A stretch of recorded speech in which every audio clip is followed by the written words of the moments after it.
de los paisajes, que también, pero lo más importante es conocer a las personas. Y eso, desde pequeña, yo siempre lo había tenido muy claro. O sea, era una gran lectora, porque mi padre, pues entonces evidentemente no había televisión, y la televisión entró en mi casa cuando yo tenía pues 13 o 14 años, ¿no? Entonces mi padre era un gran lector, y entonces yo pues leía y me leía. Cuando yo no leía, pues él me leía. Mi abuelo viajaba mucho, entonces me encantaba, o sea, ver mapas, era algo que disfrutaba mucho, viendo mapas, y imaginándome, ¿no?, que estaba y que iba por esos lugares. Y de hecho, cuando me preguntaban, cuando era pequeña, lo típico, ¿no?, y bueno, ¿tú qué quieres ser de mayor?, ¿no?, pues contestaba siempre exploradora, ¿no? Bueno, de hecho lo he sido un poco, ¿no?, porque efectivamente, como decías, pues claro, para vosotros que ahora ese viaje pues no tiene nada de extraño, ¿no? Pero efectivamente en los años 50 y a partir de los años 50, sobre todo en España, que era una dictadura, entonces realmente aquí no se podía salir y entrar libremente, o sea, que tenían muchos problemas para moverte, ¿no? Y aparte, pues había unas condiciones que eran económicas, etcétera, que eran difíciles, no era, y desde luego, o sea, una niña en aquel entonces, ¿no?, o sea, o una adolescente o una joven mujer, pues todavía menos, ¿no? Entonces todo eso fueron unos activos que yo recibí, ¿no?, sin tener ningún mérito para ello, que tuve la extraordinaria suerte de caer ahí. Pero lo que tuve es la extraordinaria suerte de que enseguida, tanto en mi casa como en el colegio, me enseñaran que es la suerte que tenéis vosotros, que eso tenéis que valorarlo muchísimo, ¿no?, que me enseñaran que con todo eso que yo tenía, luego la responsabilidad de lo que hacía con ello iba a ser mía, ¿no? Podía aprovecharlo o no, ¿no? Entonces, por ejemplo, lo de los colegios, cuando me dijiste, ven, es que me encanta estar con vosotros por eso, porque creo que tenéis que ser conscientes de la gran fortuna que tenéis, ¿no?, de poder aprender, que es lo más importante en la vida, ¿no?, del conocimiento. Entonces, pensad que en la mayoría del mundo, o sea, los jóvenes, los niños como vosotros, no tienen esa oportunidad. O sea, que he visto montañas de niños que hubieran dado cualquier cosa, o sea, por poder tener un colegio. O sea, ya no como un colegio simplemente, ¿no?, que tenían que estudiar pues en lugares muy precarios y que tenían que aprovechar, por ejemplo, la luz de las farolas, porque en sus casas no tenían luz, ¿no? Entonces, todo este tipo de cuestiones que todos nosotros damos por hecho, pues no son evidentes en ningún lugar, en muchos lugares del mundo, ¿no? Entonces, todo eso hace que, efectivamente, tengamos que ser conscientes, y ya digo, a mí es la suerte que tuve de pequeña, de que me explicaran bien cómo eso que yo tenía era realmente un privilegio. Y es un privilegio que yo podía decidir si quería aprovecharlo o no, ¿no? Bueno, pues esa es la libertad, ¿no?, de poder aprovecharlo o no. Pero, naturalmente, las consecuencias de lo que uno hace, pues después las paga, ¿no? O sea, recoge un poco lo que siembra, ¿no? Entonces yo soñaba, ya digo, pues eso, en salir a ver el mundo. Eso que yo veía, ya digo, en los mapas o que leía en los libros. Y de hecho hice Derecho porque pensaba hacer carrera diplomática, ¿no? Porque pensé, bueno, eso es pensé, tengo que buscar un trabajo que tenía clarísimo, que yo quería trabajar, cosa que en aquel momento tampoco era nada común, porque tenéis que pensar que en la España de esa época las mujeres no podían trabajar fuera de casa, es decir, sin permiso, o sea, del marido, del padre, etc. No podías tener pasaporte. Yo cuando empecé a trabajar, o sea, en el año 70, para poder tener los documentos para ir a muchos lugares, necesitaba la autorización de mi padre, ¿no? Entonces era todo muchísimo más complicado, ¿no? Y entonces, bueno, pues lo que quiero decir es que esos sueños que yo tenía, bueno, pues me puse a ello, ¿no? Y los sueños se consiguen, o sea, eso es lo que hay que saber, pero que hay que pelear por ellos, ¿eh? O sea, no te lo regalan. Y que además, para poder hacer lo que quieres hacer, sea lo que quieras hacer. Yo tenía claro que era viajar, bueno, cada uno tiene los sueños que quiera tener, ¿no? Y tiene derecho a tener los sueños que quiera tener. Entonces, para conseguirlos, bueno, pues hay que poner esfuerzo. O sea, hay que poner esfuerzo y hay que poner trabajo, o sea, que hay que poner aprendizaje, porque nadie nace enseñado. O sea, todo lo que vamos a hacer en la vida, desde caminar, nos lo tienen que enseñar, ¿no? Tenemos que aprenderlo. Y siempre es mejor aprenderlo de los que saben más que nosotros, ¿no? Y todas estas ideas, pues es algo que es importante que las tengamos desde pequeños. Luego hay que tener claramente también un poco de suerte, o sea, porque es cierto que, ya digo, el esfuerzo, la preparación, todo eso es esencial, pero desde luego también es verdad que hay que tener un poco de suerte, o sea, que hay personas, bueno, pues que tienen suerte, que tenemos suerte, y siempre me he considerado, yo digo, extraordinariamente afortunada, y hay personas que no, pero está claro que con la suerte únicamente, pues no se va a ninguna parte. Entonces yo cuando salgo a viajar, ¿no? empiezo, digo, afortunadamente muy joven, y bueno, empiezo a darme cuenta, ¿no? de la diversidad, o sea, de cómo en el mundo pues hay muchos mundos. Me ha sorprendido mucho el pequeño panel que tenéis ahí fuera. Me ha encantado también lo de las flechas estas con las ciudades a donde vais de Erasmus y todo eso, porque eso es fundamental, porque el viajar es la enseñanza más perfecta. O sea, es decir, en los libros, obviamente se aprende mucho y hay que utilizar los libros, pero no hay nada como la experiencia propia. Otra vez, ¿por qué? Porque hablas con la gente, o sea, ves a la gente, conoces a la gente. Porque si no conoces, es muy difícil que entiendas, ¿no? Y que es muy difícil comprender algo que no se conoce, ¿no? Entonces puedes empezar, evidentemente, teniendo una base en los libros, ahora en los documentales, en fin, tienes acceso a en este momento tenéis acceso a todo el conocimiento del mundo, pero hay que saber buscarlo y hay que empeñarse en buscarlo, y no hay que dejar distraerse, o sea, por las banalidades, etcétera, que es evidente que todos tenemos que divertirnos un rato y que tienes que ver cosas, tenemos que tener momentos de ocio y hay que ver pues de vez en cuando tonterías o simplemente pues cosas que sean pura distracción, siempre que evidentemente sean distracciones sanas, ¿no? Que no sean distracciones malsanas, o sea, que vayan en contra de nosotros mismos sin darnos cuenta, ¿no? Pero entonces, aparte de eso, lo que está claro es que hay que dedicar un tiempo al conocimiento. Por eso el hecho de que a mí se me haya dado este premio tiene tanta importancia para mí, porque une dos cosas que son esenciales, que es, por una parte, el saber, ¿no? el aprender de lo que ves, de lo que lees, de lo que hablas, de lo que escuchas, etcétera, durante toda tu vida, y al mismo tiempo informar, porque para construir una sociedad sana, es decir, una sociedad que sea respetuosa con los derechos humanos, que sea respetuosa con los demás, que trabaje por el bienestar de cuanta más gente mejor, etc. Para todo eso es necesario, ¿no? tener como pilar fundamental la educación y como pilar fundamental la información. Porque una sociedad que no sabe y una sociedad que no está bien informada es extraordinariamente vulnerable. O sea, quiere decir que te pueden hacer creer cualquier cosa. Y es importantísimo aprender a discernir, separar lo que es tóxico de lo que no lo es, ¿no?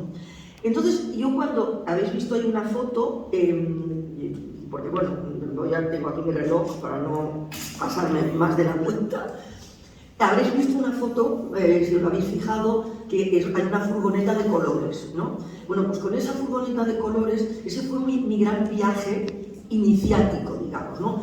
A ver, antes de eso yo había hecho un viaje en autostop por Europa, o sea, cuando tenía el verano de los 17 a los 18 años, yo cumplo los años en junio, y había hecho un viaje en autostop, me había ido pues, hasta el círculo polar ártico, es decir, lo había sobrepasado, ¿no? Entonces eso ya era, en aquella época, insisto, era muy raro, estamos hablando de los años 60, y me fui con unos compañeros de la facultad porque me fui primero con una beca a la Universidad Libre de Bruselas para hacer un curso de instituciones europeas, y cuando terminó el curso, con varios compañeros, alemanes, holandeses, italianos, unos suecos, un compañero de la Facultad de Derecho, dijimos, oye, pues ¿por qué no nos vamos en autostop? Y entonces una de las que estaba en el grupo, que era una sueca, dijo, oye, pues si llegáis a Suecia, en los que lleguéis, o sea, pues podéis venir a mi casa. Resultó que era la hija de los propietarios de la naviera sueca más importante, o sea, que era pues una de las personas más ricas del mundo, ¿no?, en aquel momento. Con lo cual tenía una casa increíble y tal, porque llegamos evidentemente a su casa, pocos, pero llegamos. Entonces, bueno, ese fue un viaje, por supuesto, importantísimo, porque fue un viaje ya digamos, sola, de absoluta libertad con compañeros, etc., ¿no? Entonces ya no son nada común. Pero el verdaderamente que considero iniciático es ese de la furgoneta. ¿Por qué? Porque ese viaje fue un viaje desde Barcelona hasta Ciudad del Cabo, en coche, de más de un año, ¿no? Entonces, recorriendo África, que es un continente maravilloso, o sea, absolutamente maravilloso, y todos lo son, pero realmente en África y en aquel momento que se podía hacer ese viaje. Entonces, ¿por qué lo cuento? Porque fue un viaje muy difícil, como os podéis imaginar, porque entonces no había teléfonos móviles, no había GPS, no había apenas mapas, no había carreteras, o sea, eran pistas de tierra el 90%, por supuesto sin señalizar, o sea, era muy complicado, pero te daba la medida, ¿no?, de ti misma, ¿no?, de lo que tú eras capaz de hacer, y te daba la oportunidad de llegar a rincones increíbles donde habían visto muy poca gente de otros lugares, ¿no?, y tú no habías visto nunca personas como ellos, ¿no? Y entonces ver cómo realmente, sin hablar la lengua, prácticamente tenías, a lo mejor siempre había alguien, realmente pues algún maestro, que a lo mejor hablaba un poco de francés en las zonas francófonas, un poco de inglés, pero conseguías entenderte, ¿no? O sea, y conseguías establecer, ¿no?, esa línea de empatía. ¿Por qué? Porque había un interés mutuo. Tú querías conocerlos a ellos y ellos te querían conocer a ti. O sea, y mucha gente me decía, qué peligroso, porque el continente acababa de salir de la colonización, que fue tremendamente dura y tremendamente injusta con las poblaciones locales, ¿no? Entonces podía haber un resentimiento, ¿no?, hacia lo que tú podías representar como antiguo colonizador, pero sin embargo no era así. O sea, es decir, cuando establecías, ya digo, ese contacto extraño, o sea, esta especie de vínculo invisible, pues te sentías acogidos en las aldeas, te daban lo que tenían, comías con ellos, compartías, nosotros vivíamos en el coche, ¿no? En fin, fue una experiencia extraordinaria, difícil de repetir ahora. Y lo digo con mucho pesar, porque eso significa que ese mundo que hablamos de que está globalizado, es verdad que lo está, que estos chismes y la tecnología, que es lo mejor que nunca hemos tenido, para el conocimiento y para el acercamiento a lo diferente, etcétera, está ahí y nos permite, ¿no?, saber muchísimo más, y que de todo eso es estupendo, pero si lo usamos bien, porque si lo usamos mal va a hacer lo mismo, o sea, que va a tener exactamente la misma fuerza para todo lo contrario, o sea, para fomentar el desconocimiento, el error, la mentira, el prejuicio, el rechazo, etc., ¿no? Y entonces, ¿qué ha pasado? Que con la tecnología hemos conseguido eliminar las distancias físicas. Los aviones llegamos a todas partes, ahora ya prácticamente hay carreteras, no en todo el mundo, pero en casi todas partes, más buenas, más malas, prácticamente te puedes conectar desde casi todas partes. O sea, es decir, hemos eliminado claramente todas las distancias, ¿no? Pero no hemos eliminado las diferencias. Y no solo no hemos eliminado las diferencias, sino que en lugar de aprovecharlas y aprovechar lo bueno que tiene la diversidad, es decir, que es una extraordinaria riqueza, aprender de lo distinto, hacemos lo contrario. O sea, es decir, empezamos por poner por delante lo que nos separa de lo que nos une. Y entonces creamos este mundo que es incapaz de convivir, que es de lo que se trata esta jornada de hoy, ¿no? Porque para convivir, que es esencial y que es lo que todo el mundo quiere, o sea, la gente de bien, que es la mayoría del mundo, lo que quiere es exactamente eso, ¿no? Convivir dignamente, en paz, con la gente que quiere, aprender, mejorar, es decir, es muy básico, ¿no? Y sin embargo, pues ¿qué es lo que tenemos? Conflictos por todas partes, corrupción, abusos, etc. O sea que algo estamos haciendo mal. Y el algo que estamos haciendo mal es precisamente el no saber convivir, ¿no? Porque el convivir significa respetar los derechos y respetar los derechos de todos, ¿no? Entonces, cuando hablábamos de las diferencias, yo cuando nazco en la España que nací, pues era una España de dictadura, ¿no? Y probablemente, pues entre los que estáis aquí, pues venís de países donde hay dictaduras, ¿no? O donde a lo mejor oficialmente no las hay, se llaman democracias, pero no lo son. Y tampoco las nuestras, es decir, las del que se supone del mundo occidental, desarrollado, etc. Tampoco las democracias aquí son perfectas, ¿no? Y cada vez lo son menos, ¿no?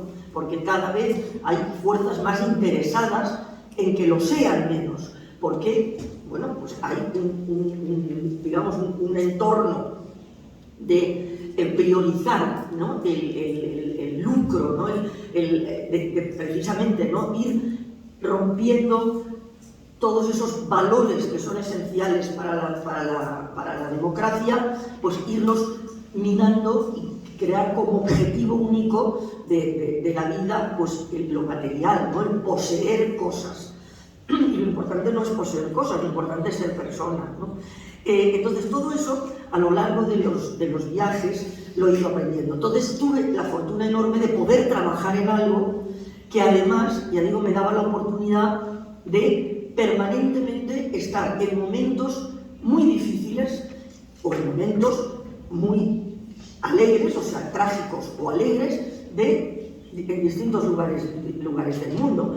Y ahora, efectivamente, me jubilé, pero es que jubilarse es un papel, ¿no? Nada más. O sea, y el papel, si tienes, insisto, salud y posibilidad de seguir moviéndote, pues es al contrario, es el privilegio de poder disponer de tiempo para continuar aprendiendo, ¿no? Y entonces ahí en las fotos hay dos que podéis ver, que una es, por ejemplo, la de la furgoneta, donde ya digo, yo tenía 20 y pocos años, y ahí estaba pues, recorriendo África en una furgoneta de colores, pero hay otra que veréis con una Toyota verde, o sea, de un todoterreno verde, que estoy en Mongolia, y de eso hace 14 años. Y este año, por ejemplo, pues he estado en Eritrea, que es un país que nadie sabe ni dónde está, que está en mitad de África y que es complicadísimo ir porque está cerrado, es una dictadura feroz, donde la gente no puede salir, donde no te dejan entrar, y donde todo es muy complicado, y donde, por supuesto, los derechos humanos no son respetados. Y bueno, pues, o sea, quiero decir que la idea de ese mundo, ¿no? que tiene todos esos mundos, significa que es importante que sepamos que está ahí y que sepamos que todos, estemos donde estemos, somos responsables de lo que pasa en todos esos lugares, ¿no? Porque lo que hacemos nosotros tiene que ver con lo que pasa en otros lugares, y lo que pasa en otros lugares tiene que ver con lo que nos sucede a nosotros, ¿no? Y el hecho de que, por ejemplo, ahora haya un conflicto que puede cerrar pues, el estrecho de Hormuz, que pues, sabéis, ¿no? Los que habéis estudiado unos más y otros menos, este tema, ¿qué va a significar todo eso? Bueno, pues que se va a cortar la posibilidad de transporte, de comercio, de tal, y habrá una serie de cuestiones que, bueno, pues van a estar allí afectándonos a todos, ¿no? Entonces, es importante, insisto, en aprender esto. Yo creo que ya... Ahora menos fuerte ya, porque entonces pasamos a las preguntas y que veis lo más importante, o sea, lo que más me importa, y lo que entonces quiero resaltar es eso, o sea, 3 cosas o 4 cosas, ¿no? que durante mi vida yo he visto muchísimos cambios. Yo empecé, ya digo, cuando no había móvil, cuando las cámaras pesaban un montón, cuando el teléfono y tal, y cuando había unas estructuras absolutamente de poder completamente distintas, ¿no? Entonces, los cambios son fundamentales y hay que propiciar el cambio, porque los cambios es siempre que sean, obviamente, a mejor. El valor de la curiosidad, o sea, que es absolutamente esencial, o sea, hay que ser muy curioso y hay que estar todo el tiempo haciendo preguntas y haciéndose preguntas uno mismo, ¿no? Los derechos humanos son los que deben, marcar el paso, porque simplemente lo que tenemos que pensar, que es muy fácil, es lo que nos gustaría que se hiciera con nosotros, ¿no? Entonces, eso que nos gustaría que se haga con nosotros es lo que tenemos que hacer nosotros con los demás, ¿no? Porque hay algo que, como digo, las diferencias son siempre en positivo, ¿no? Pero hay que trabajar para que lo sean, ¿no? Y en el caso, por ejemplo, de la transición, que me habíais dicho, que hicieron una mención a la transición en España, es un ejemplo de cómo se puede pasar, ¿no?, de un régimen donde realmente no había y no se respetaban los derechos de las personas a una situación de un Estado de Derecho en donde sí se respetan los derechos de las personas, y se puede pasar sin violencia, se puede pasar con el diálogo y se puede pasar precisamente aprendiendo a convivir con lo que es distinto. Y esa es la clave de la cuestión y es el gran reto en este momento. Y porque todas las generaciones han tenido, digamos, sus dificultades, la nuestra era ganar, ¿no?, esos derechos, ganar esas libertades, y en España concretamente, pues porque había una dictadura, pero incluso en Europa, en Estados Unidos, donde no la había, también hubo que poner los derechos humanos sobre la mesa, porque tampoco se venía trabajando sobre eso antes de los años, prácticamente de los años 70, ¿no? Entonces todo eso ha sido algo que se ha tenido que ganar, ¿no? Y vosotros lo que vais a tener que pelear es precisamente por utilizar, digamos, todos esos elementos que tenéis ahora al alcance de la mano, que os proporciona precisamente la tecnología y la estructura, ¿no?, democrática, para aprovecharlos en positivo. Es decir, que la red hay que usarla muchísimo, pero siempre no permitiendo caer en la red. O sea, es decir, controlando la red, no permitiendo nunca que la red sea la que te controle a ti. Y siempre haciéndote esa pregunta, ¿no? Esto que estoy recibiendo, ¿no?, ¿por qué me lo mandan? ¿Quién me lo manda? ¿Para qué me lo manda? ¿Y a quién beneficia? Es decir, ¿va a beneficiar al bien común o va a beneficiar solo a unos pocos? Todos esos ejercicios es el reto que tenéis por delante, que es trabajar, ya digo, con la mejor herramienta que nunca ha habido, pero trabajar en positivo. O sea, no permitir, ¿no?, que se utilice, ¿no?, para hacernos creer que sabemos cuando realmente no sabemos, sino que somos utilizados, ¿no?, en determinado sentido. Entonces, bueno, yo creo que ya mejor pasamos a preguntas y así, pues...